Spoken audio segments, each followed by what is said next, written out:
boa noite. Meu nome é Zelan Costa e Silva e esse é o Jogo do Poder. O entrevistado dessa noite não precisa de nenhuma apresentação. Ele é extremamente conhecido de você, telespectador, porque ele já apresentou diversos programas de televisão. É Celso Cotrim.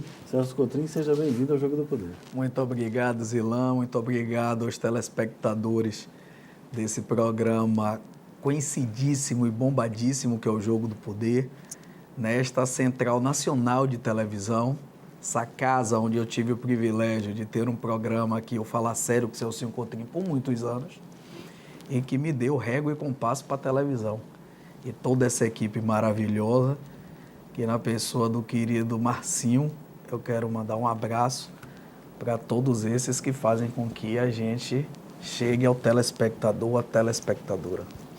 Certo, vamos falar um pouco de você, né? Você, na realidade, é um baiano que estudou no Colégio Maristas. Depois dos Maristas, você fez faculdade de administração com especialização em administração pública, pós-graduado, e durante muito tempo foi uma pessoa de comunicação. Mas parece que você, como aconteceu quando você era estudante lá do Maristas, que você fez a primeira eleição, você está indo para uma campanha política também. Mas eu gostaria de lhe lembrar esta primeira eleição que você participou, que foi nos Maristas e que você concorreu contra uma pessoa extremamente conhecida aqui na Bahia e ganhou as eleições. Me conte essa história aí.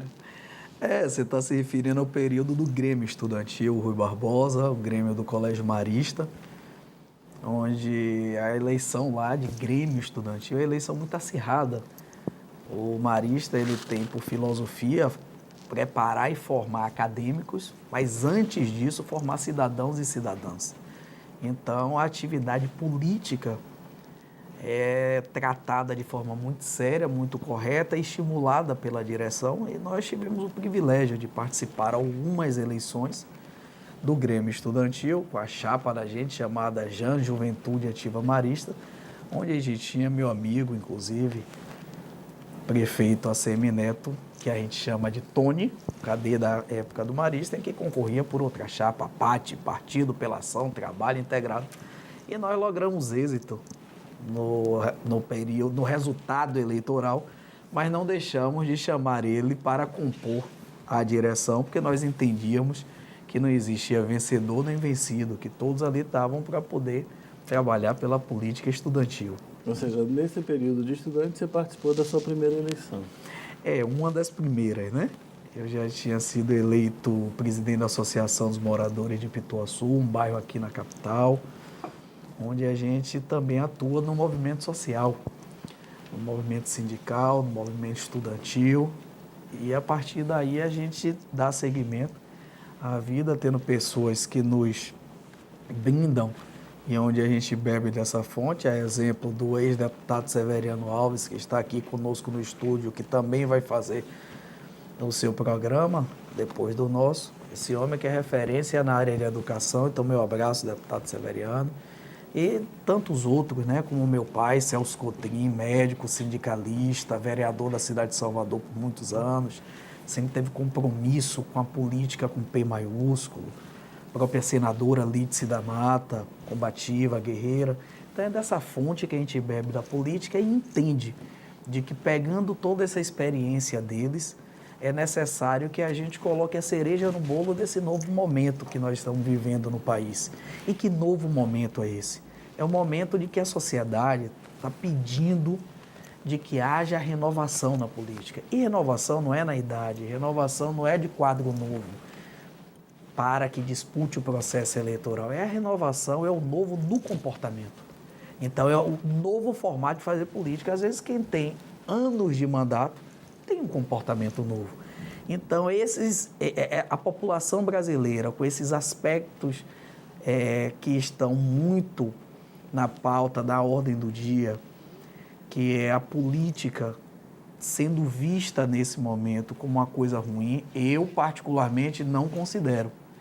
Eu acho que nós estamos passando por um processo de transformação e de depuração, de que em todas as áreas nós estamos com problema e estamos passando a limpo. E a política é uma delas, assim como tem a religião, assim como tem a nossa área da comunicação, assim como tem a área da música. Então, não acho que existe essa catástrofe aí. Nós somos brindados com figuras públicas que muito honraram e muito honram o nome do nosso Estado. Nós temos, por exemplo, e aí a minha responsabilidade, ela aumenta muito, um Rui Barbosa, que foi senador por muitos anos, por muitas vezes, e que, como jurista, inclusive, pôde contribuir muito na construção do Senado Federal. E, como eu disse aqui, a senadora Rui Barbosa, a senadora Lídice da Mata, o senador e ex-governador Dr. João Durval, a quem eu mando um abraço aqui, onde a gente convive muito com o candidato a governador, inclusive João Henrique, filho do João Durval. Quando a gente chega no interior, o povo pergunta logo, você é da chapa, você está ligado e apoiado pelo governador da água, foi o governador que mais trouxe água para o sertão? Eu digo, prontamente. Então, Zirlan, eu acho que a gente precisa encontrar esses momentos, esses espaços de informação, de utilização da concessão pública para as emissoras de rádio e televisão, a fim de que a gente propague a verdade, e que a gente possa contribuir com um bom debate esse que vem nesse processo nosso, e aí processo de nós da área de comunicação, até 7 de outubro. Eu tive que parar as gravações por ser pré-candidato, mas a partir de 8 de outubro eu volto porque o meu hobby é isso aqui. Né? Quando você me disse antes aqui que era encantado com isso aqui, eu me vi na sua fala. E nós, na política, também entendemos esse processo. Deixa eu lhe fazer uma pergunta. Porque nesse momento histórico nós estamos vivendo uma quadratura histórica diferente. Porque a juventude, sobretudo a juventude, ela reclama muito do político. E ela vê o político como uma coisa ruim. E como essa população, a massa dessa população não viveu a ditadura militar, muitas vezes, muita gente jovem, às vezes aponta para soluções não democráticas, como se fosse uma coisa interessante da gente perseguir.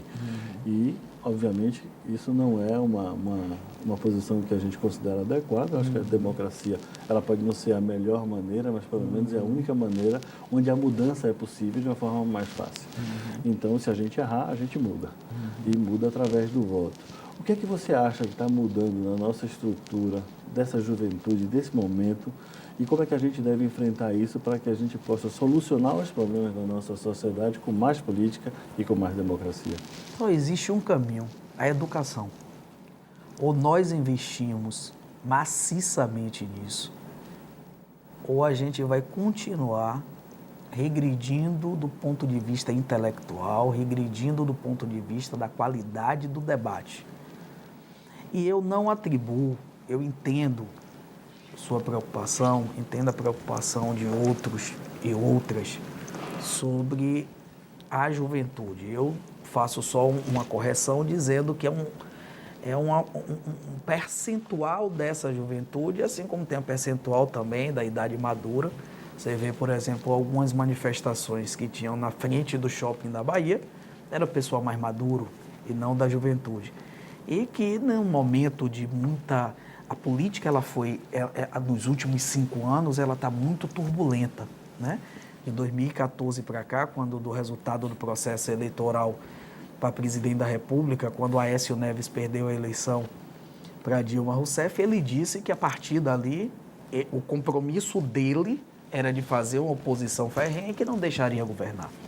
Então, a partir de 2014, nós estamos vivendo um processo de turbulência no país e é natural que as pessoas preocupadas, e aí inclui a juventude, com esse aspecto de desordem que aparenta estar o nosso país, um aspecto de descontrole que aparenta estar o nosso país. E por que aparenta? Porque não é totalmente. Tanto não é que as instituições estão funcionando, bem ou mal, mas estão funcionando. Agora, o que há e nós temos que nos policiar bastante, nós aqui falando em relação à área de comunicação, é o compromisso do que nós iremos passar, né? Então, a mídia como um todo, formadora de opinião também, apresentou toda essa catástrofe da política brasileira e, ao mesmo tempo, dizia, olha, tem que vir um salvador, uma salvadora da pátria. E aí a juventude, não a parcela da juventude não muito engajada, não muito preocupada e não muito envolvida nos aspectos políticos de nosso país, é óbvio que atende o apelo mais fácil, o apelo de botar ordem na casa, mas não estão sabendo, como bem disse você, o que é que reflete exatamente uma intervenção, né? E acho que esse processo eleitoral agora, por mais que nossa democracia seja nova, seja frágil e que tenha erros, mas que esse processo agora demonstra de que nós passamos por toda essa turbulência, chega agora nesse período eleitoral de 2018 e nós vamos ter chapas com candidatos para serem escolhidos para o nosso país através do voto. Então, nada mais é, na minha avaliação, do que a turbulência das ideias, a turbulência da preocupação com o país que levam a parte da juventude a pensar dessa forma. Mas, de qualquer forma, essa dicotomia, ou esses dois lados que estão entre atrito agora, de qualquer forma, cria uma visão de que a política é necessária e, de alguma forma, isso vai educando o pessoal. Mas você falou que a solução para isso é educação. Só que educação, o Brasil ele tem um orçamento de educação muito grande, se a gente comparar com países desenvolvidos, membros da OCDE, a gente percebe que o gasto global é até grande, mas a gente não consegue o mesmo nível de resultado do que outros países desenvolvidos. O que é que você atribui a essa situação? Uma coisa muito elementar, vontade política. O problema não está em falta de recurso, o problema está em gestão. Ou se rediscute isso, esse paradigma da gestão da educação, da mesma forma que a saúde, da mesma forma de segurança pública no país, ou a gente pode dobrar financeiramente o orçamento de todas essas áreas e nós não iremos resolver esse problema. A questão está, volto a dizer, na gestão. E aí ou a gente monta um pacto federativo com União, Estados, município, poder legislativo, poder judiciário, ou eu não acredito no encontro de um caminho para que nós resolvamos os problemas do nosso país. Celso, eu vou continuar esse bate-papo contigo, mas no próximo bloco. Voltamos aqui do Jogo do Poder. Depois dessas mensagens comerciais, um minutinho apenas. Até já.